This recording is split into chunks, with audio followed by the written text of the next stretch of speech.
Hi everyone. Welcome to the Skill House channel. Skill House is a virtual learning space that brings together engineering students and top industry experts.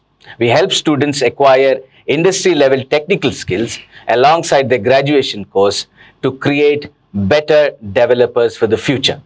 My name is Vivek Kumar and I'll be the host for the show. We have with us Naveen Bhat. Now, Naveen Bhat is a passionate programmer turned an entrepreneur, as an all-round geek. Currently, he helps businesses enable and migrate and improve their tech stack with a company called Aykan, where he is the CTO. He is also the technical architect and a mentor. At Aykan, they provide technical solutions for sports, edtech, fintech, manufacturing, and media. Hi, Naveen, and welcome to the show. Now, Naveen, could you tell us a few words about your company, Aykan, and what role you play in Aykan? Yeah, sure. So Icon is a software development and consulting company. So we take tech projects related to media, the manufacturing industry, and then different kinds of industries. Basically, the fintech, edtech. Yes. We do in-house development, and as well as we give out resource to the companies. Yes. So in a different business model. In different business models. So and we also have some products related to edtech. Okay. So and yeah, this is what we do pretty much. Excellent, excellent, super. Naveen, it'd be wonderful to know about Aykan. Could you just elaborate on what your role is with Aykan? Yeah, sure. So basically, I lead the tech team here. So the role, if you go for the specification, it's called as Chief Technical Officer. Chief Technical Officer. Basically, it is to head the technical department. Right, right. Okay, so you head the technical department.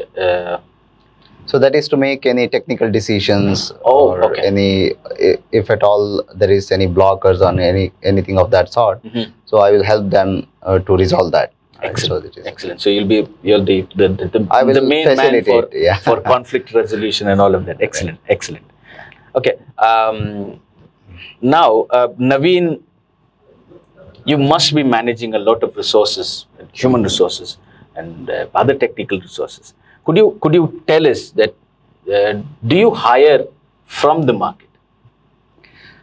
Yes, definitely. So we do two different kinds of hirings.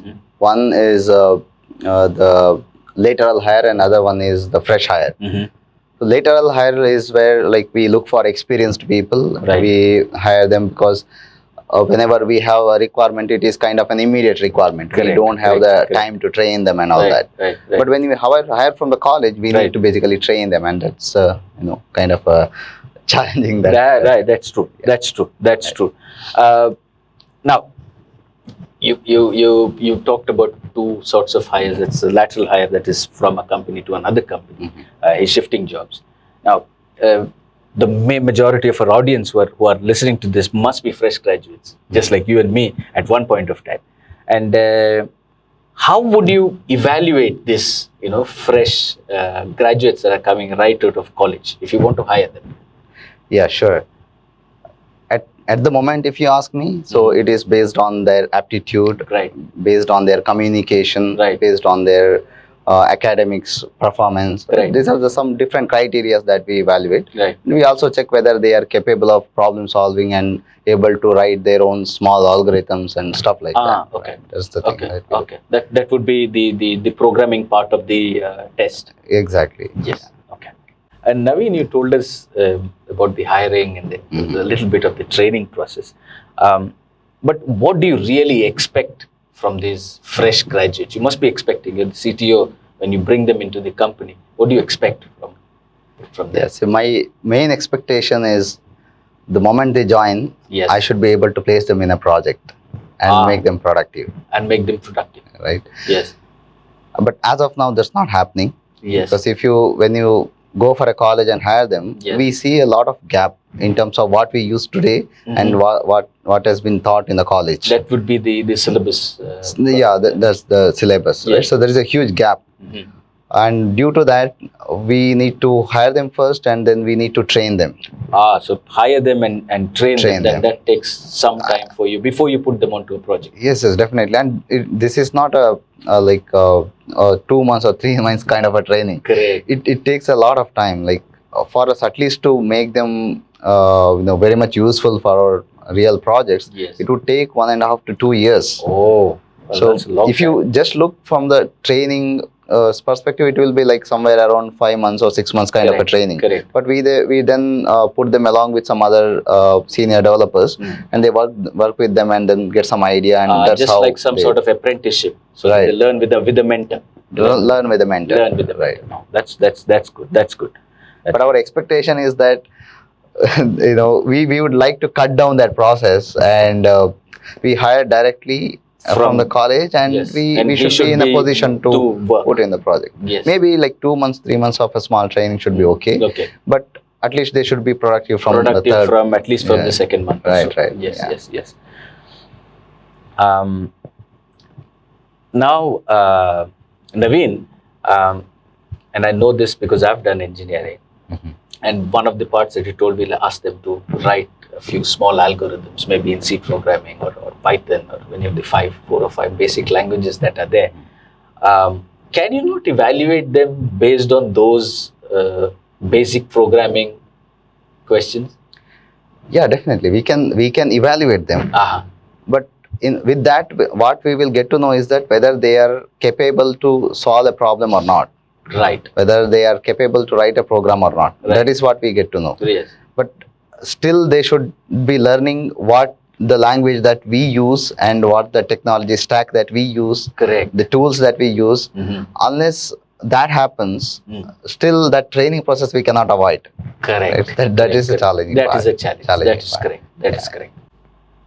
Technology is moving forward at a very, very fast pace nowadays. And it's hard to keep up sometimes. And somebody, a CTO like you, must really know, what's trending. What's trending nowadays in technology? There are a lot of things actually. So, especially the software field, every now and then you get to hear some new buzzword. Yes. Right, and this is keep on happening from last 20-25 years. And I think it will continue to happen this way. Right. And as a industry, we also need to upgrade ourselves to the latest tech. True. As a consulting company, we definitely need to go one step ahead. Because that is where the other product companies come to us. Correct. To develop their product using the latest tech, or Right. to migrate their existing tech. Right. And currently, if you look at it, there is blockchain, there is this artificial intelligence, machine learning, these are related. And there is this big data, the data science related stuff, and cloud computing. Right.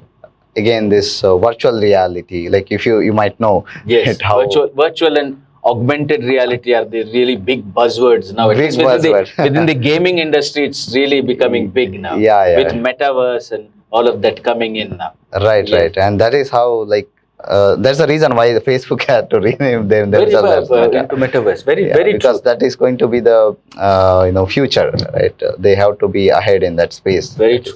That's true. And even there is this concept of Web3 is coming right now. Okay. Right? This is currently many people might know this as Bitcoin, right? Currently. Yes. Right? Bitcoin and Dogecoin. Yeah. Yes. Right. So this is basically one of the application of the blockchain. But all this set of technologies together combined now, it is kind of a distributed web. Yes. Right. And this is being called as Web 3. Right? The third version. What we have now is Web 2. 2.0. Right. Yes. Bitcoin, artificial intelligence, augmented reality, a lot of new trending technologies. Now, what's the best way to learn for students who are just coming out of engineering? For them, it's maybe in their final year, they may be hearing all of this after their basics. What's the best way to learn? If you ask me personally, yes. I would definitely go and explore internet. Yes. There are a lot of materials available. You need to have the curiosity, passion to explore and learn. Yes. Right. And then again, if you have more number of materials, you Yes. will face another set of problem. Which one True. to take, where to go, Very right? true. Very true. So small, like if you have too less information, there is a problem. Very But if you have too much information, you have more problem. Yeah, you don't know where to Yeah. take it from. Yes. So you need a clear direction. So I would recommend to go with some sort of structured learning apart from what is being taught in the colleges. Unless I feel that even academics also catches with what industry is moving, right? At Right. what speed industry is moving. Right. I know definitely it is not that easy for the academics to That's catch up easily. That's true. Right? That's true. There's a lot of process has to be followed. And all Yes. that. Yes. Okay. Okay. And another thing important that I would say is that you should do more of practicals, right? You learn a lot of theories in college. Right. You should do more practicals, like doing some mini projects. Whatever the stuff that you learn, use them and try to make some useful projects out of it. True. That will give us some practical knowledge. Correct. Correct. So small projects that you are doing by yourself after you learn the fundamentals help you go a long way within the industry. Right. Yes. So not only with the fundamentals, as I mentioned earlier, you explore in the internet, you learn something, right? Then use that And thing to make some a project by yourself. Correct. Yes. Naveen, you being from the IT industry now, with being the CTO of Aykan, what do you see are the big opportunities right now within IT? Yeah, IT is like an ocean. Yeah. Right? Within there, like you will find a lot of different sections, technologies, and all that. Yes. But mainly, you first of all, you should be skilled. Right. Right. That is, then you can choose particular tech and you can move ahead with that. Correct. So mainly, what happens is that we come out of academics and there is a lot of gap, and you will be in a kind of a limbo kind of a situation. You don't know where to proceed further, right? This is what happens. But you need to identify what is trending, what is having more number of open jobs, and you identify that and develop your skills. Correct. And if you develop the skills, IT industry is an industry which does not look for even your marks card, right? Correct. It will just look for your skill, and then they will hire academics and skill, but skill takes a higher precedence. Higher precedence. Yes. And that's what you always look for when you're getting graduates and candidates to come and work for you. It's always the skill part that holds higher precedence. Right. Yes. Naveen, wonderful to hear all of these little insights into the IT industry and skilling up within the IT industry. Let's hear your story. What's your story?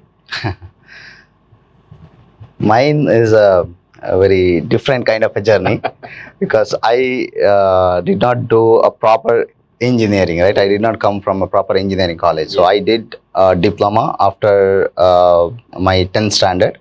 I did first PU, but after that, like I dropped off because I did not get computer science there, and that was my passion. That's what I wanted to do. So I didn't get there, so I joined diploma. I did diploma, like 3 years of diploma, and after that I got selected into one of the company. I joined there and I worked there. And, but parallelly, I also did engineering just because you should be graduate. You should be a graduate. So I did that parallelly as a part time, and mainly what I did around this time is that I developed my skills myself. Like basically, I explore in the internet, learn the things which I like. Correct. Right? That's how I did, and it has paid off basically. So it took almost 2.5 years for me to learn and upskill myself. Yes. But it finally paid off. So I was able to make a really good career in IT. That's very, very good. That's very good. It's so nice and refreshing to hear a story that's not somebody who's done engineering and then giving a story. It's quite different. Now, for all the engineers that are watching us, and what are your tips for all of these fresh engineering graduates that are going to come out? Yeah, so I would definitely say that develop your skill. Excellent. Yes. That is ultimate. Yes. Whatever else that you do, develop your skill, practice, and become capable to do your projects of your own. Yes. Right? That is what matters the most. That's the most. So skill. Skill. Excellent. Thank you, Naveen, for being on our show. It was wonderful having you with all of those little insights into how students have to get skilled. And it was a pleasure having you. Yeah, thanks, Vivek.